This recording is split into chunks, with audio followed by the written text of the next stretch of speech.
right, welcome into Surviving Paradise, the podcast that takes a sometimes serious, oftentimes humorous look at the claim by Jehovah's Witnesses that they are living in a modern-day spiritual paradise. Put on your boots.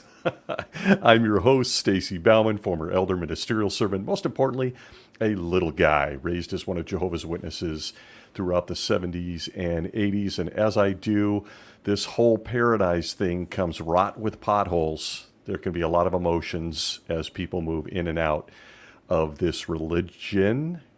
Do I call it that? So just be aware that there's sarcasm, humor, never ever meant to offend. If anything, we hope that you have a little fun, find some healing, and maybe a virtual hug here at this little podcast. And it has been a week for me personally, at least. Someone very special to me has been in the hospital, so I'm coming at you very late at night after spending 3 to 4 nights in a hospital, one that of course is run by a religious organization complete with art and all kinds of quotes on the walls and whatnot. And boy, did it get me thinking about many, many things. But I want to start here. All great stories include great characters. If you look at the stories and writing, something that I'm obsessed with and have always enjoyed my entire life, there are 5 key concepts to keep in mind when writing a story. And those 5 concepts are plot, setting, characters, point of view, and conflict. Those may vary by writer or genre, but overall, in order to create and write a great story, you need those 5 elements. It's a highly, highly effective way to capture someone's interest. I've always marveled, as you might imagine, I've confessed on this show that I love books, the library, and all things reading, but I've always marveled at storytellers, and in particular, writers. In my opinion, it's really hard to define or put into words, oh, the irony, right? How powerful it is to capture the thoughts and feelings of a complete stranger, or in many cases, millions and millions of strangers for those bestsellers out there. And I'll tell you, had I not grown up a Jehovah's Witness and gave up on my dreams, college education, and furthering my love for journalism early so I could hand out a bunch of other guys' poorly written books, faceless authors in New York, I personally would have pursued journalism and a life of storytelling. Maybe that comes through in my personality. I love it. I know it's powerful and can actually move people to think, to feel, and most importantly, it can move people to do things they wouldn't normally do. And I think my love of this is also the reason I can't watch anything on Netflix or go to a movie theater anymore. So much of it feels so poorly written. Those 5 elements that I mentioned, they're just a jumbled mess these days. Or if anything, people are just covering songs and redoing and rewriting movies and stories. I'll stay out of that. Trust me, though, people hate watching movies with me. I have to promise not to say a word or even to sigh or to have facial expressions because people know it's frustrating for me. I really like good storytelling and writing. But back to characters. Character development, whether fiction or nonfiction, fascinates me. I've said it a million times before, I'm most interested in nuance, motive, desire, those things that are hard to measure. Who doesn't identify with a great character, whether it's on the page of a book where you get to develop the details yourself in your own mind, or if it is on the screen where your favorite actor makes that character come to life? And full confession, I've always loved the whole multi-character dynamic thing too. And I'm not sure I'm describing that as well as I can, but I think you get the idea. It's part of why I love American football. It's why I love movies like the original Magnificent Seven. I'm not a Western guy, but love that movie. Or war movies like The Dirty Dozen. How do you make, and how does the writer make, all these people from different backgrounds, strengths, flaws, and more come together for a common goal? Love it. Can't say enough about it. I love exploring that, and I'm very entertained by that. But great characters in a great drama tend to come down to a handful of personalities that carry the story. And they've got fancy titles, as we all know. You have your protagonist, the main character moving the story forward, often a hero or anti-hero, the main guy or girl. Then you have the antagonist, the character opposing the protagonist and usually considered the bad guy. They're usually the bad guy in any story. Then you have all sorts of support characters that fall under a bunch of very interesting titles I won't go into here. Although I do want to throw one in just because I love saying the word, and I also love the character in every story that holds this title. The Deuteragonist, excuse me, I knew I was going to butcher that. The Deuteragonist is typically the secondary main character in a story and tends to be the second most important character of a narrative after the protagonist. The Deuteragonist often acts as a constant companion to the protagonist or someone who continues actively aiding the protagonist. I'm using a lot of fancy words to describe what you probably already know. For example, think Robin to Batman, or Samwise Gamgee to Frodo in the Hobbit stories by Tolkien. I love the Deuteragonist character. They intrigue me. Supportive, often wiser than the protagonist, but less charismatic. They sacrifice a ton and tend to shy from the spotlight. I love me some Deuteragonist characters. There we go. Had to slip the word in there just because I love it. But let me ask you, on this whole thing, character, who are some of your favorite characters, fictional or non-fictional?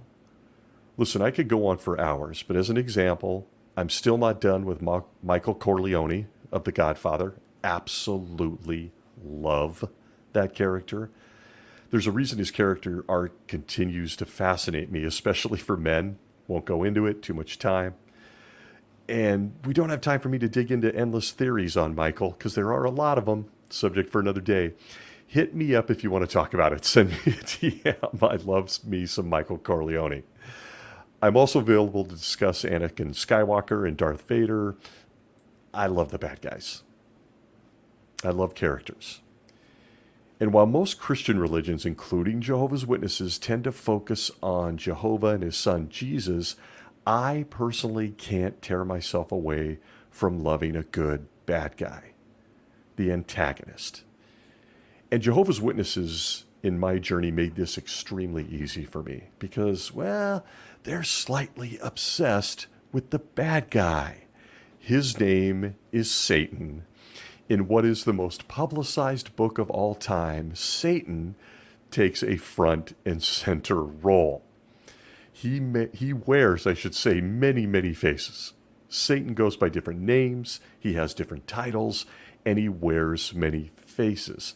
He could otherwise be known as Lucifer, Beelzebub, Mephistopheles. The Bible compares him to a bird catcher, a lion, one of my favorites, an angel of light, and then finally, as the holy book closes, Satan can even be a dragon, a fiery dragon. Satan makes quite a transformation in the holy book and truly ups his game by the end.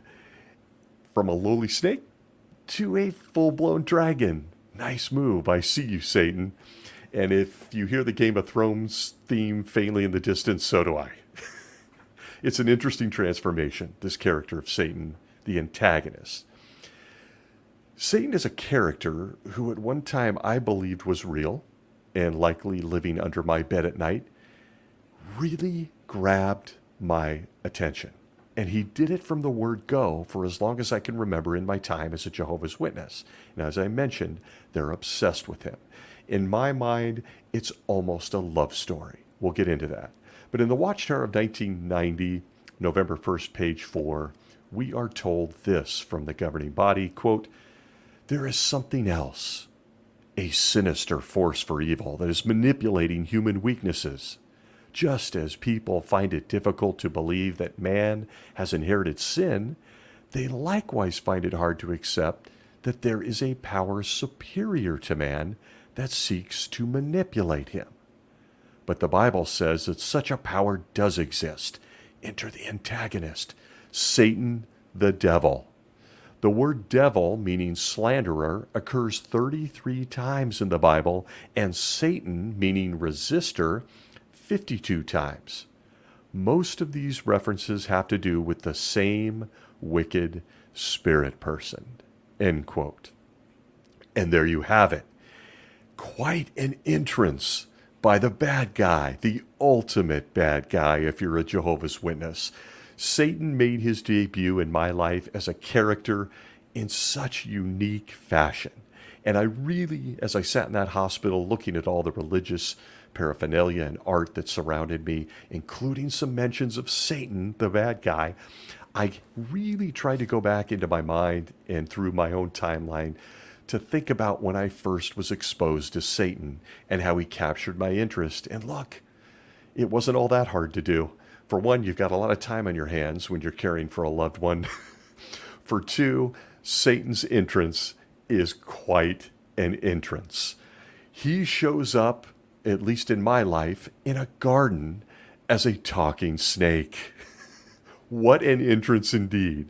If you thought Edgar Allan Poe's Raven made an interesting entrance at the window in the iconic book The Raven, forget about it.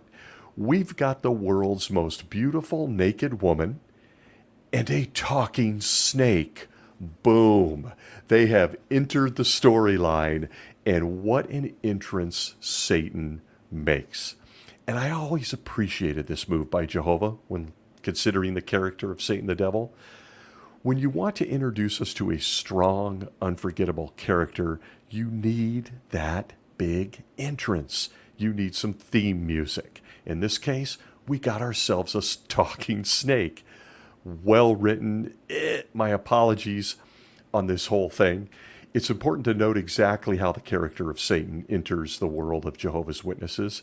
It was all written by Moses in the book of Genesis, according to the governing body, as well as the 4 books that follow Genesis, all feature the author Moses.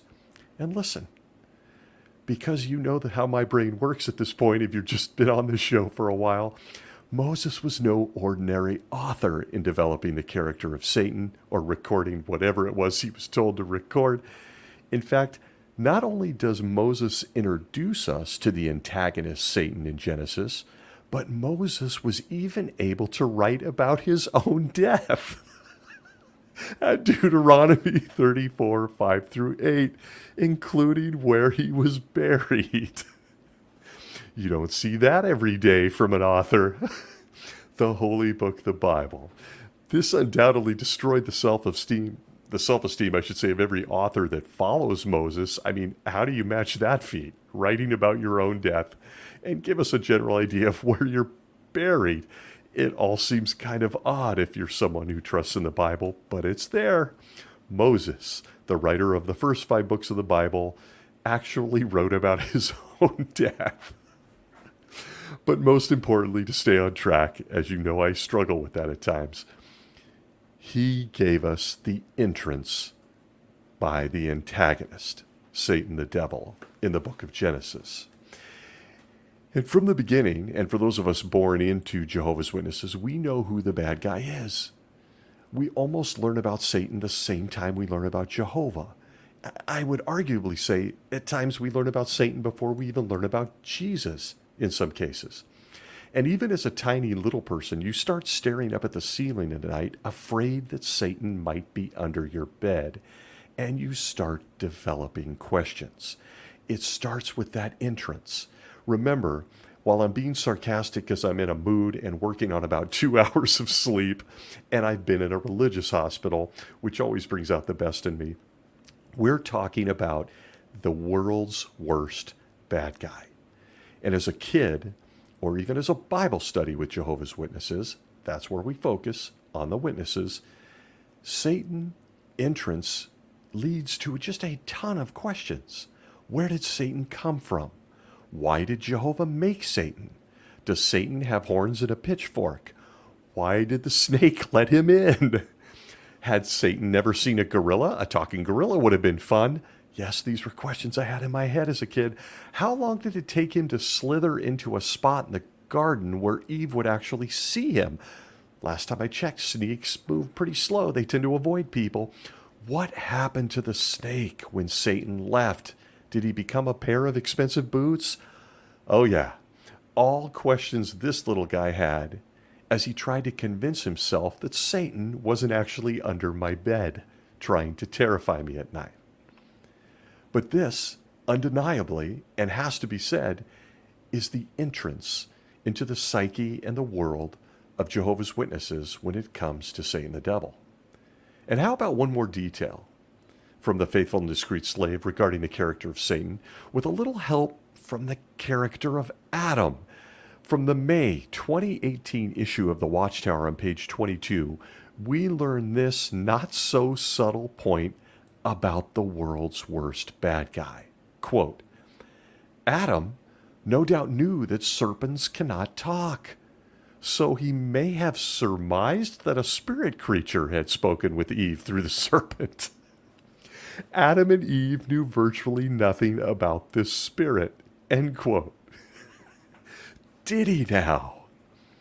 When you're telling us you're giving us nuggets of Holy Spirit that come to you from Jesus well in the heavens, the governing body and the faithful slave in the 2018 Watchtower wanted us to know that Satan, he knew that serpents couldn't talk. Who knew?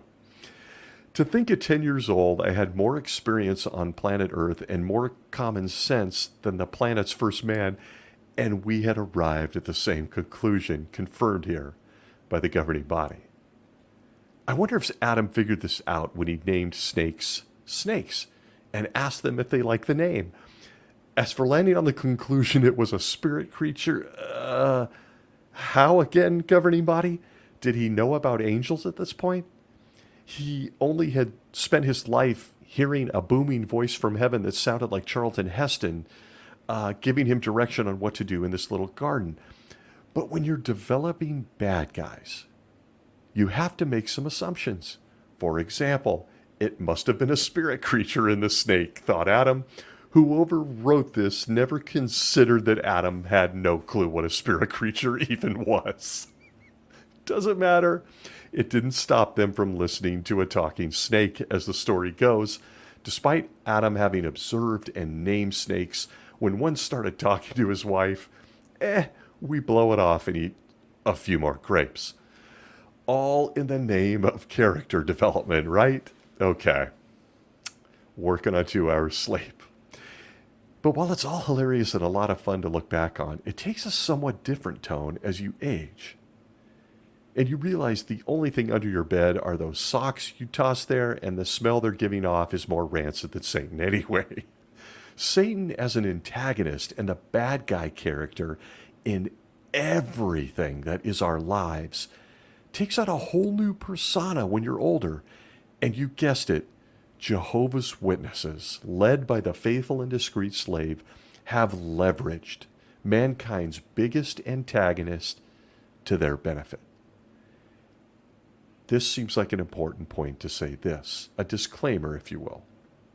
Yes, I fully realize that Satan the devil is a major character in any and all Christian religions. But again, a reminder, I am here considering only Jehovah's Witnesses and how Satan is their bad guy anyway. Satan is really only after Jehovah's Witnesses, and that's why it all becomes more interesting, and at least on 2 hours of sleep, worthy of discussing. The Awake of 1984, June 8th, pages 4 through 6, under the article, Your Worst Enemy, Who Is He?, gives us this, quote, There is also the fact that belief in the devil is virtually universal. As historian Jeffrey Burton Russell observes, there are parallel formulations of the devil in diverse and widely separated cultures. He has been called Ahriman by the ancient Persians, Iblis by the Muslims, and Mara by Buddhists. But in the Western world, he is perhaps better known by the name Satan. Belief in a devil persists in the spite of the skepticism of science and the denials of theologians. End quote. It's an important fact to share here on this character Satan because, what? Every religion claims that Satan is ultimately after them. Nah, throw it all out. He really only cares about Jehovah's Witnesses. If you haven't picked up on it in a prior episode, or you're discovering this little crazy show, just a heads up, the Bible, history, weather patterns, the Marvel Universe, Taylor Swift's massive success is all about Jehovah's Witnesses. Everything is. Everything always will be. Jehovah's Witnesses are the center of the universe, and you guessed it, so is Satan. Satan himself is also only truly at the heart level interested in Jehovah's Witnesses. If you need proof of this from the Bible and how a witness applies this, look no further than 2 Corinthians 4:4 in the New World Translation, which tells us, quote, among whom the God of this system of things has blinded the minds of the unbelievers.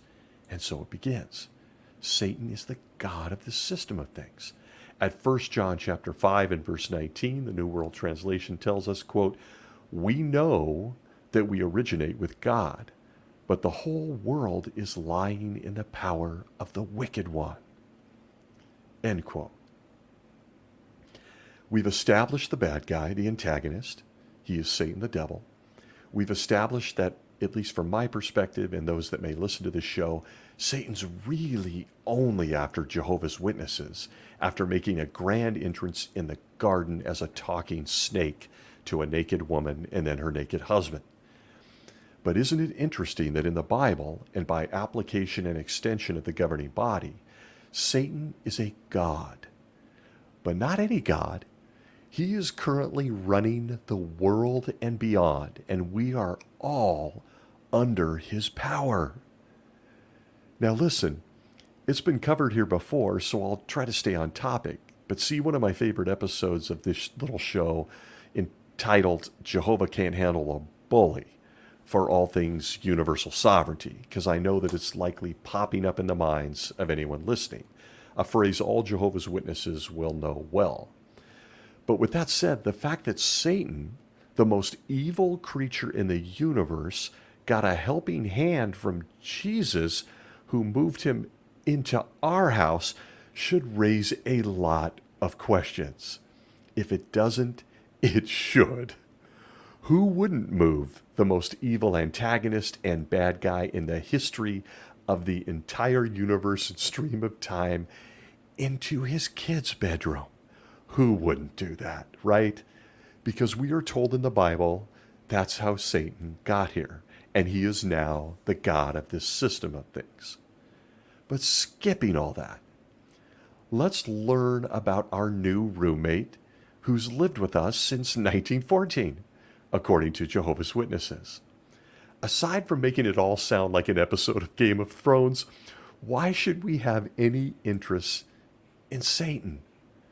Why am I even talking about this? Why am I trying to stay awake while I do it? Why is Satan and his character arc and this horrific antagonist of any interest to us? Well, I guess the easiest way to say this in macro terms, because his favorite thing to do, as we are told by the governing body, again, is to torture Jehovah's Witnesses. Everyone else, including other religions and governments, are not only under his control, but they also really don't matter to him. It's only a publishing company in upstate New York who is staging an all-out assault on this world with some nasty, highly effective book carts that are of real interest to the most evil character we've ever known. As you'll see, his only real interest in Jehovah's Witnesses, but in an odd twist, every other religion seems to know him and claim the same thing. It's a very strange plot point in the story that is Satan the Devil. In the Watchtower of 2022, in May, pages 2 through 7, under the aptly titled article, Revelation, What It Means for You Today, see a past episode, we get, quote, Revelation next tells us how Satan reacts. He no longer has access to the heavenly realm, so he focuses his anger on the remnant of anointed ones who are the earthly representatives of God's kingdom and who have the work of bearing witness concerning Jesus. End quote. They're after, Satan and his demons are after, guess who? The anointed ones. Guess who leads them? But it continues under one of my favorite books covered on the show before, Worldwide Security Under the Prince of Peace, pages 27 through 28. It is knocked home. Quote, the demoted Satan the devil, the symbolic dragon, is now especially wrathful toward the wife-like organization of Jehovah God. Thus he viciously wages warfare upon the spirit-begotten remnant of dedicated Christians who have the evidence that she is their spiritual mother. End quote. But how about one more? In the Watchtower of 1985, January 2015, pages 4 through 7, under Armageddon, the Middle East, and the Bible, that's a good title, we get, quote, for decades, Satan and his demon hordes have carried out this warfare against the remnant of spiritual Israel, the anointed Christian congregation. And so it begins. Satan, the antagonist, and why I have any interest in talking about him, is only after anointed Jehovah's Witnesses. For those who may be new to this concept, it's 144,000. The one piece of revelation they take literal. They don't believe in dragons, locusts, flying lions, or anything else, but the 144,000 they do say is literal. And guess who leads them? 9 guys in New York.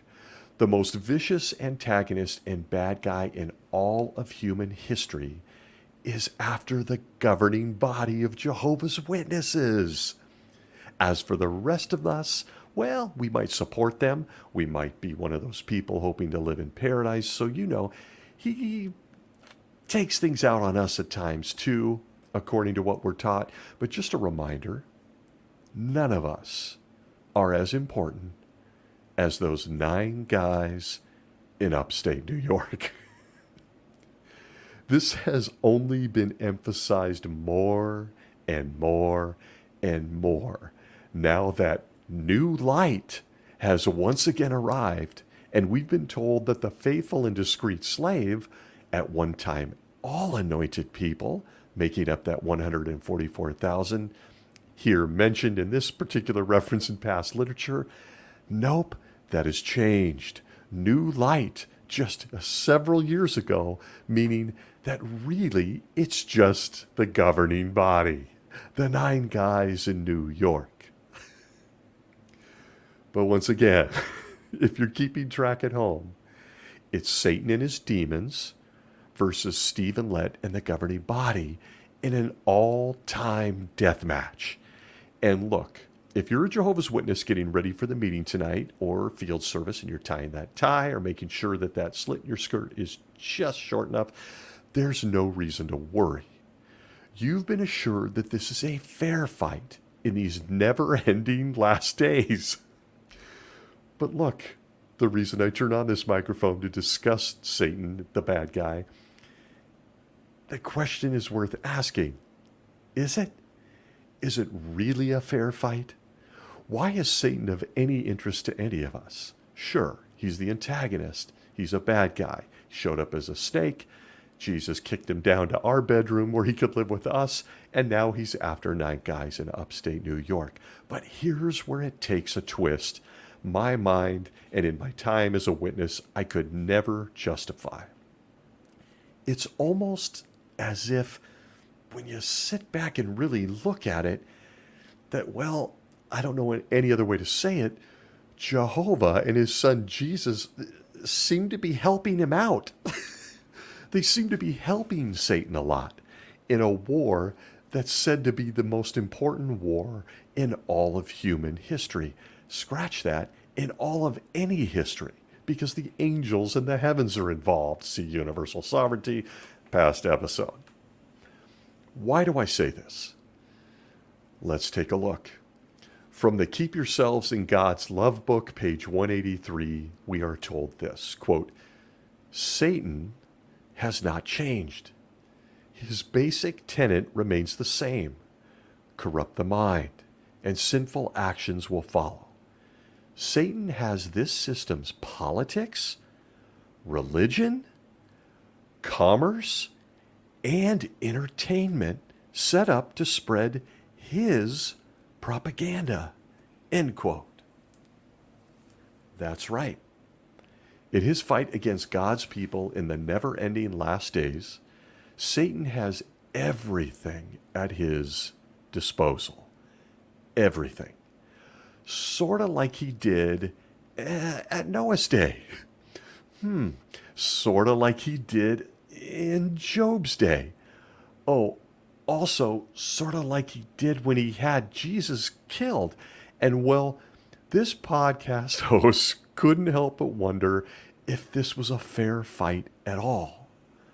Upon further review, we learned that, Jehovah countered Satan's complete control of every major institution, religion, the war machine, and media outlets by publishing books and magazines, acquiring free labor to hand them out to people, and hoping baptized Jehovah's Witnesses would not only getting someone to take that magazine, but also maybe read it and then pray that a Jehovah's Witness would return and study the Bible with that person.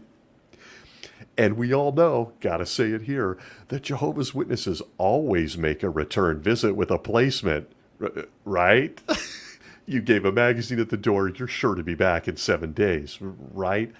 Lives are in the balance.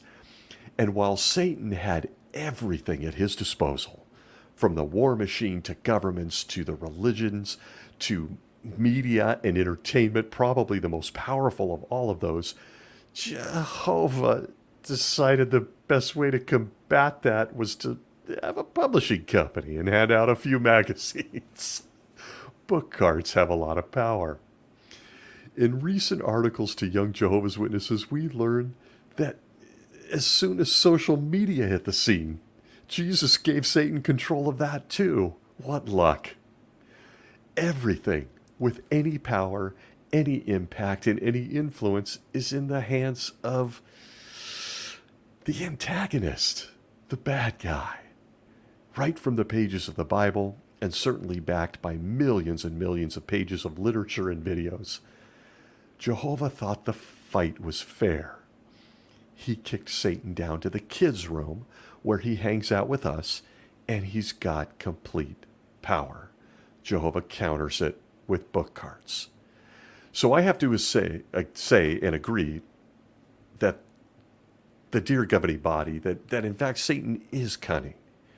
He got the most powerful governments on his side as soon as he landed in 1914, while Jehovah himself thought he'd counter that by choosing a guy in Pittsburgh who was selling miracle wheat and measuring the Egyptian pyramids with a ruler out in the desert. Damn you, Satan. Jesus sent the worst bad guy ever here to us, equipped with little things like nuclear weapons, disease, and plagues. Don't forget beautiful women, how dangerous they are, Lambos, and a whole bunch more, all designed to trap and fight God's people. And in their fight against Satan, Jehovah and his son equipped us with a paperclip and a prayer. I forgot about prayer. Prayer counts, right? That's right. A Jehovah's Witness marches out every day into the world against the worst bad guy in all of history, armed with things like a Watchtower library that they paid for themselves with donations. What could go wrong? So why do I even remotely bring up Satan, and why was this on my mind the last few days as a character and as an antagonist? It should be important to Jehovah's Witnesses and to anyone who finds this interesting in the least on a short week that Jehovah felt like sending him here and arming us with a few book cards was a fair fight. But it doesn't stop there. Because as a Jehovah's Witness, you're taught by the 9 guys that Satan's after, the governing body, that Satan has actually created an entire empire to harm us. In the Watchtower of 2018, in May, pages 22 through 26, under the article Know Your Enemy, we are told this, quote, "When those angels abandoned God's family, they put themselves under Satan's control. These rebels, however, are not just a mob of troublemakers. Satan has set up an imitation of God's kingdom, with himself as king. In the invisible realm, Satan has organized the demons into governments, given them authority, and made them world rulers." End quote. That's right. I've said that a lot. I apologize. I'm tired. We're not just up against the world's worst bad guy in the world's worst story, but the bad guy has an army of friends. And I've got to interject something here, because I used it in public talks in my time as an elder. We are to believe that Satan, the rebellious creature who got a whole bunch of angels to follow him, chase beautiful women here on the earth, have kids, watch them drown, he's got an army of demons, see another past episode, that are working for him, that he has actually given power to, that he's organized into governments, as the quote said, and given them authority and made them world rulers. But this host has a question. If you're a demon, why are you following Satan? Has Satan not proved that apparently Jehovah and Jesus put up with a lot of shit? They're going to allow an evil guy to hurt people. They're even going to move him into the room to hurt innocent people. And you're going to follow Satan? Hasn't Satan proven that it's a free-for-all? If you're a demon and you've seen Satan successfully do this, why aren't you just giving it a shot yourself, setting up your own kingdoms, your own governments, running your own show? Just another quote from the Watchtower that, in my humble perspective, no one's ever thought out. If Satan could do this, and we're told we should be very afraid of him because he's only after us as Jehovah's Witnesses, and we should be triple afraid of him because he's got all sorts of demons that he's set up with power and given governments to, why? If you're a demon, why are you following Satan? Set up your own kingdom and government. It appears as though Jehovah allows this. And are we to believe that rebellious, disobedient creatures don't argue? You should see a Jehovah's Witness elder meeting. And they're just guys with a common cause. But demons, huh? Why? Why are they following and obeying Satan? He didn't follow and obey Jehovah or Jesus. Very interesting thought. But back to the antagonist. When I consider all that Jehovah has done to seemingly ensure Satan's success with a full toolbox, it almost comes off as a twisted love story of sorts to me. Jehovah lets him kill his own kids. Jehovah lets him live. Jehovah kills the kids that listen to Satan, but lets Satan himself come home, then kicks him back to the kids and arms him with all of earth's religions, governments, weapons, and more. It is quite the plot, and it appears as though Satan has a lot of plot armor, as the story goes, because this almost comes off as a twisted love story. But maybe you're someone that just isn't enjoying this modern-day spiritual paradise created by Jesus guys in New York. Maybe you just can't wrap your head around what the good guys are teaching. Things like claiming to have the cure for cancer, as they did at one point, or knowing when the world was ending, which they claim to have known at many points, or any other long list of weapons of light, as they call them. Well, first and foremost, if you're not appreciating what the guys in New York are doing, you just have a bad attitude, okay? You should accept it. You should accept miracle wheat. You should accept overlapping generations. Just accept it. This is a spiritual paradise in 2023. And if you don't agree, well, blame Satan and your attitude. And that's why this shouldn't interest a Jehovah's Witness. Satan is to blame for everything. Everything, including anything going on in today's spiritual paradise. Even if you're not digging the spiritual paradise of Jehovah's Witnesses, guess whose fault that is? First, it's Satan. When a Jehovah's Witness questions what is going on with a secret pedophile database, or persecution, or why Toni Morris just disappeared, you either have an attitude problem or you're lining up with Satan. He's trying to deceive you, and it appears as though he's had some success. Look at your attitude. In the Watchtower of 1986, March 15th, pages 10 through 15, under the article, "Do Not Be Quickly Shaken from Your Reason," we're told this, quote, "But the devil and other opposers of true worship are skilled in deception. We should never forget that they stand ever ready to break our integrity if they can. Their propaganda is designed to weaken our faith, to cool our love for God, to sow doubts in our minds. Yes, to make the spiritual paradise appear to be no paradise at all." End quote. I have a new favorite in my top 10 list. Satan and your attitude are to blame if you are not currently enjoying the spiritual paradise of Jehovah's Witnesses. Stunning, stunning affirmation and comment from the governing body, wouldn't you say? So when I ask, why care about the Satan character at all? Why are we even talking about him? Because the character of Satan, the antagonist, the talking snake, the most evil and vicious killer of all that moved into the kids' room down the hall, allows the 9 guys in New York to sleep better at night. Nothing, and I mean nothing, is the fault of the governing body of Jehovah's Witnesses. Nothing ever is. No way. It includes the fact that you may not be enjoying the current spiritual paradise, and, well then, you're just like Eve, fooled by an invisible guy that crawls into snakes and talks to you. Maybe you got your clothes on, maybe you don't. Only now, that talking snake, as we just read in that reference, he might be crawling into an Instagram model, and he's tempting you with sex, drugs, and rock and roll. And when you can blame a guy no one has ever seen or confirm even exists for everything that ever has or ever will go wrong, including in your spiritual paradise, well, it's my belief at the heart level that the governing body secretly loves the guy. I think they love the guy.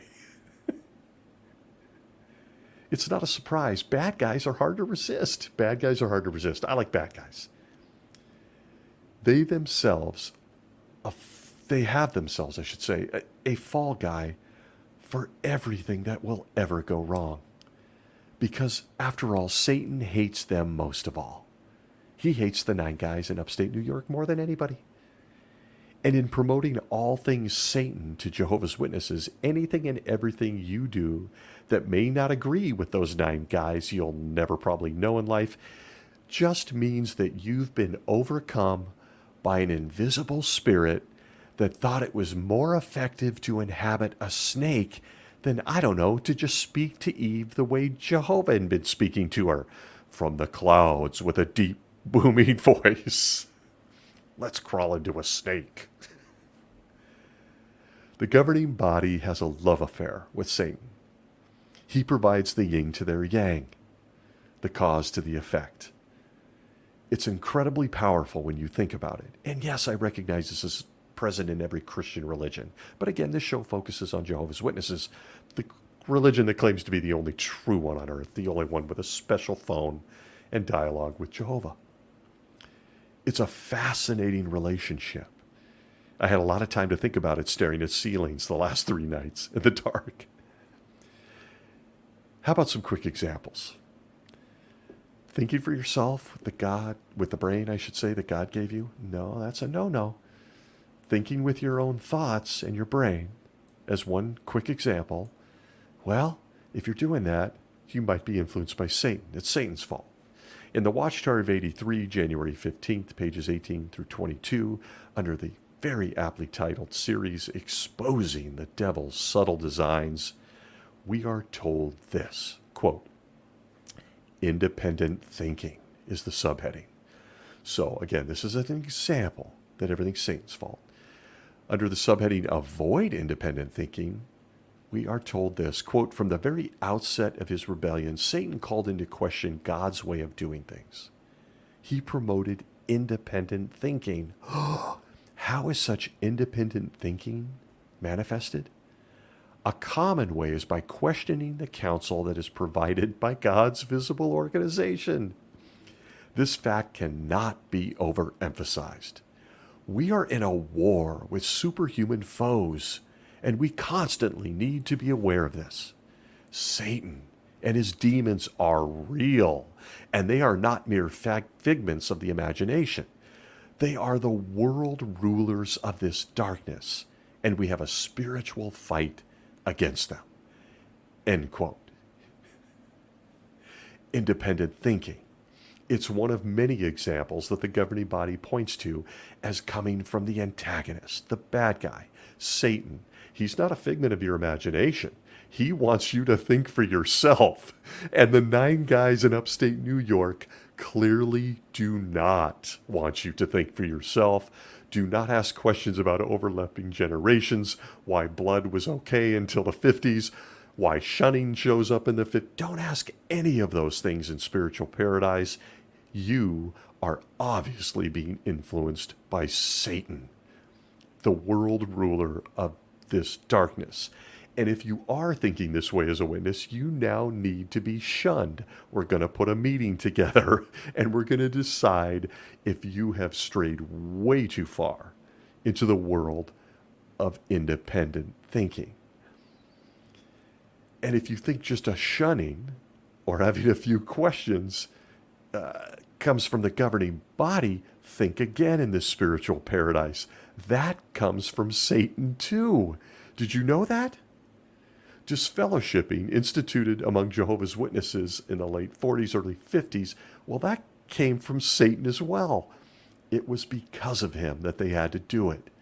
Quote, sadly, each year some are overcome by Satan's methods. They leave Jehovah. Many of them, in fact, must be disfellowshipped from the Christian congregation for their ungodly conduct. End quote. That too was from the Watchtower of 83, January 15th, pages 18 through 22.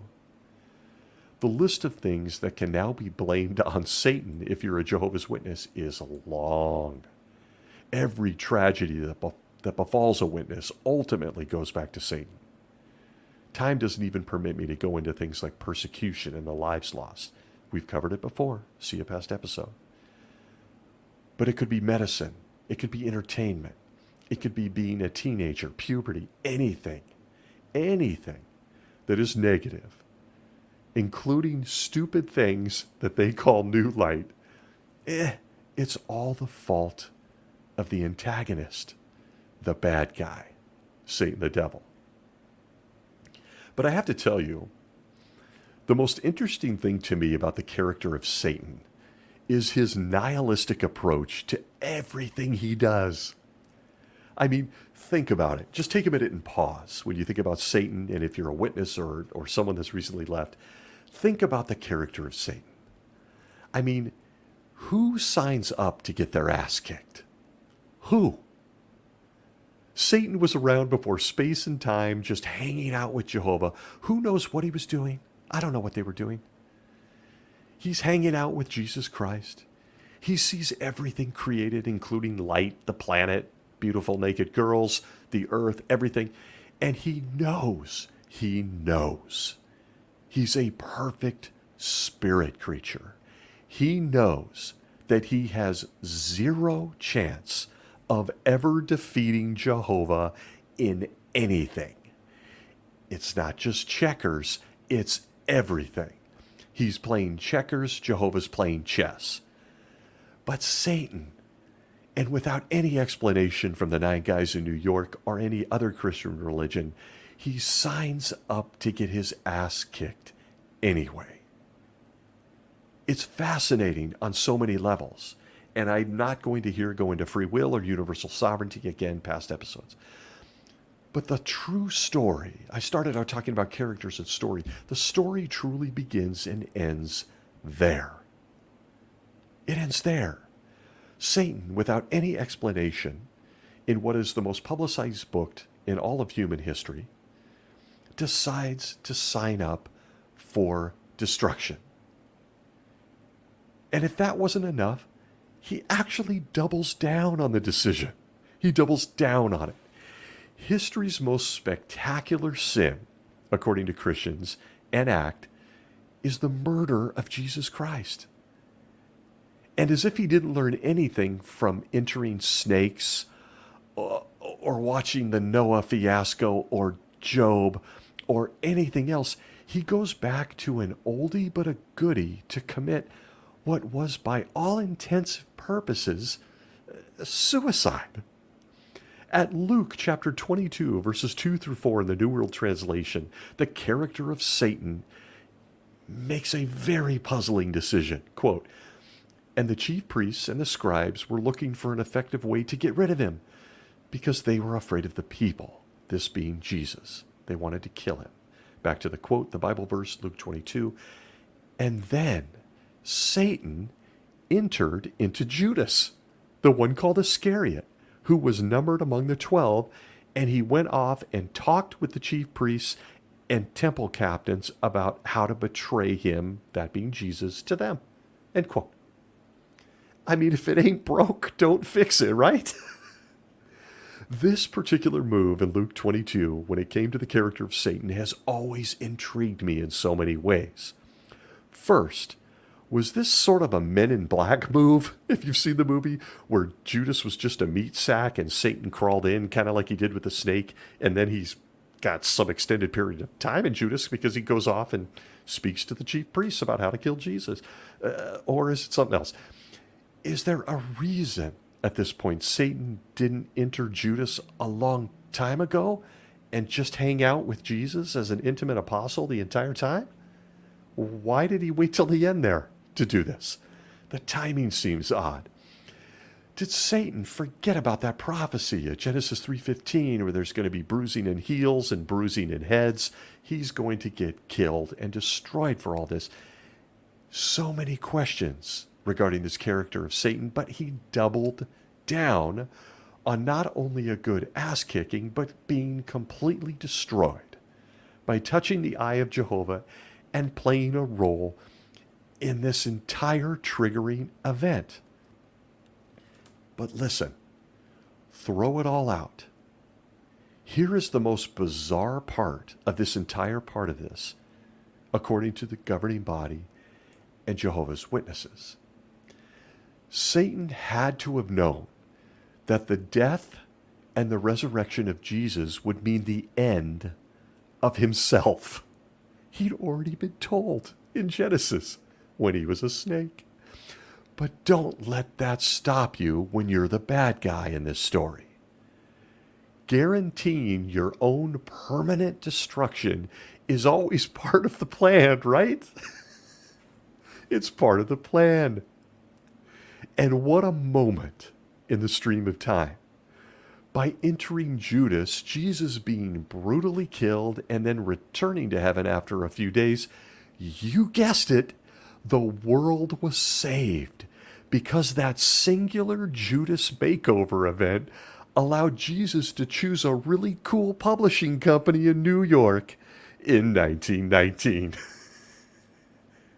It all goes back to that moment. Satan does it again.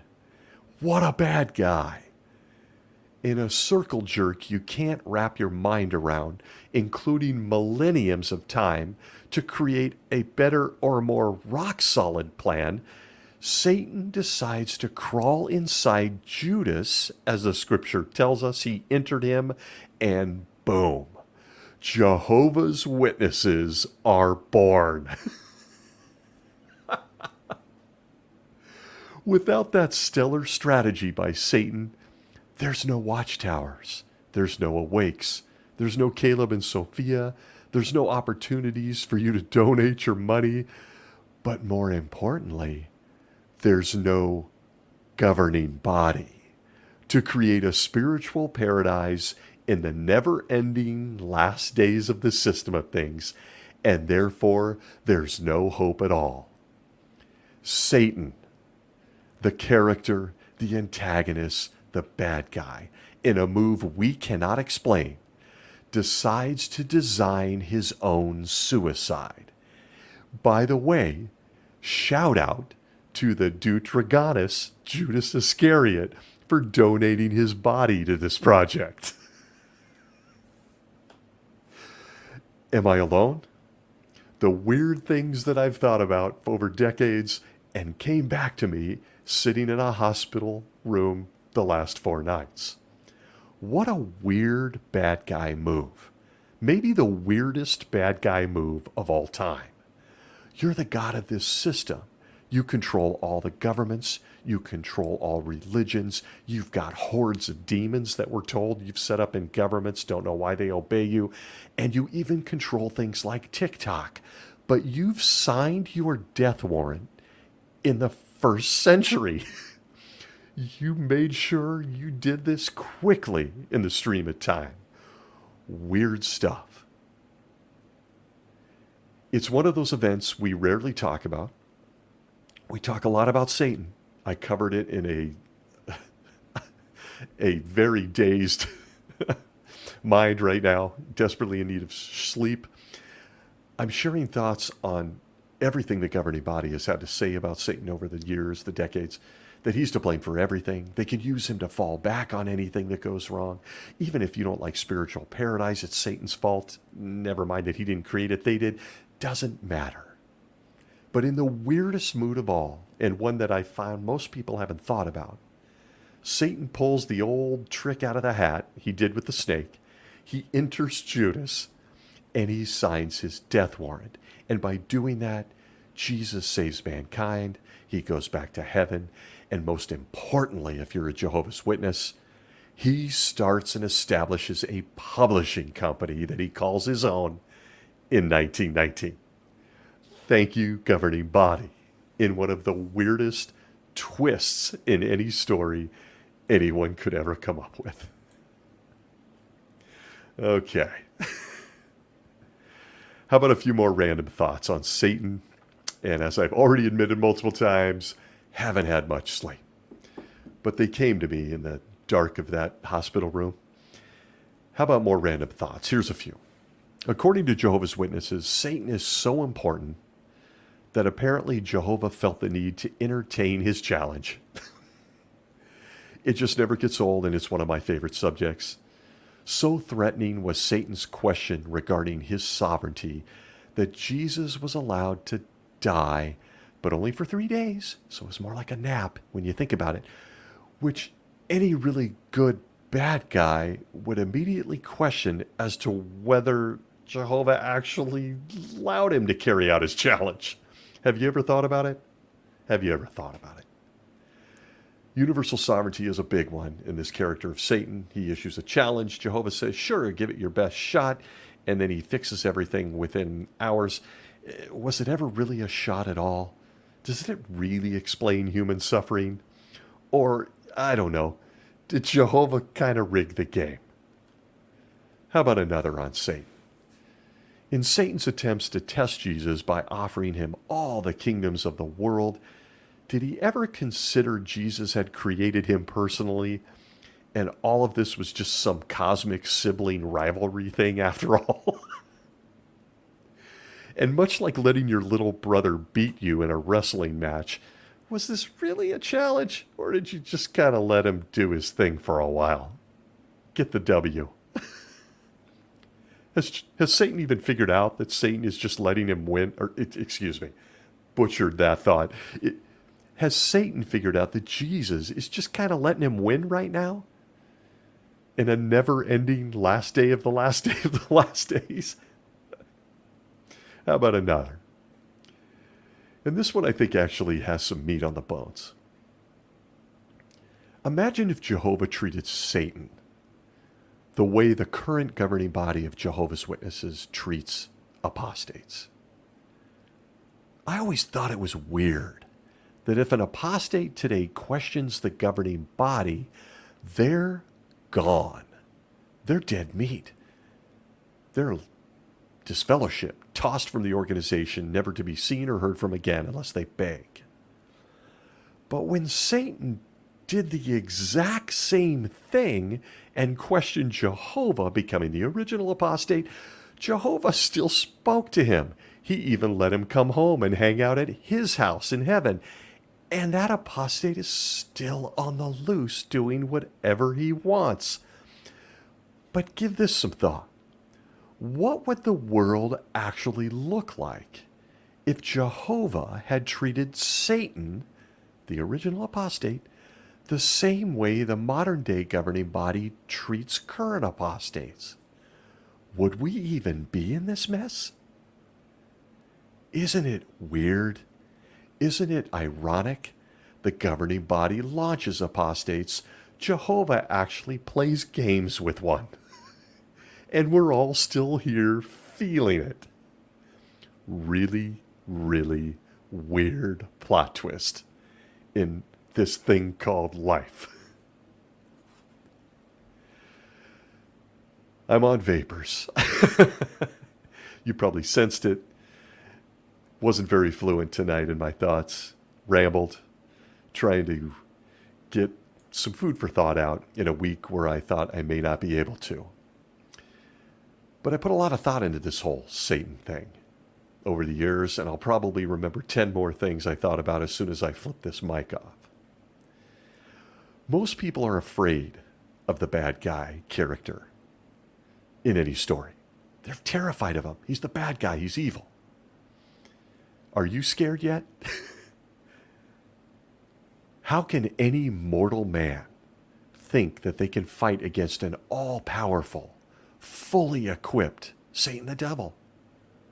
Well, I'm here to tell you that you'll be glad to know that I have the answer to that. And it's likely to shock you. Like, not at all. Actually. To consider that Jehovah unleashed this bad guy on us, he's still got full access to us. He owns everything. He's got every tool in his toolbox. He's got everything possible he can do to us. We're going to explore some of the details on that down the road when I've had more sleep. We might be wondering as people, my God, how are we supposed to fight this guy? He's the ultimate bad guy. Doesn't matter if you're a witness or not. I'm a human being. How do I fight Satan? I've been told he's real, he's invisible, and he might be sitting behind me right now. Well, here's the answer. From the Watchtower of 2005, November 15th, pages 4 through 7, under the aptly titled series, How Real is the Devil to You? We are told this, quote, resisting the devil, however, requires knowledge of who he is and how he misleads people, as well as of the protective measures you can take against his schemes. There is only one accurate source of that knowledge, God's Word, the Bible. So be firm in your determination to study the inspired scriptures and apply in your life what you learned from them. Jehovah's Witnesses in your area will be happy to assist you free of charge with such a study at a time convenient to you. Please do not hesitate to contact them or to write the publishers of this magazine. End quote. If you're looking on how to beat Satan, there's the answer. It's reading the Holy Book. He makes his debut early on, the first few chapters, inside a talking snake. That book ends with him as a fiery dragon. And at the end of all of this, the truth is this. I like a good bad guy character. In some cases, I'm more drawn to them than the protagonist. They're more interesting. And apparently, as you can see from the Bible and how to fight him, I'm not alone. And would you be interested in knowing that the governing body seems to realize that Satan plays a role in their world as well? Here's an example in print. The Watchtower of 1984, October 15th, page 26, Insight on the News tells us this, quote, I often think of Satan as a cool dude. explained one high school student about his fascination with the devil. Since he controls one part of the supernatural, and I mean, what high school kid doesn't talk like this? Since he controls one part of the supernatural, he tends to let you be on your own to do what you want, whereas God has his own rules on how you're supposed to live. End quote. And after all, why wouldn't the governing body and this high school guy, quoted here, cannot be confirmed, why wouldn't they dig a good bad guy? 109 years into the last days, it's been a pretty good run. And well, it's still running with no end in sight. Why do they need a bad guy in their story? Why does the governing body of Jehovah's Witnesses need a bad guy? Why am I talking about a bad guy? Why is the antagonist so fascinating? It's simple. No bad guy? No need for a Bible study program. No bad guy, in the end, means no good guys. No Satan equals no governing body of Jehovah's Witnesses. And at that, I say this whole thing is a love story. I desperately need a nap, some random thoughts to get us through another week. Big hugs and thanks wherever you may be. Be well.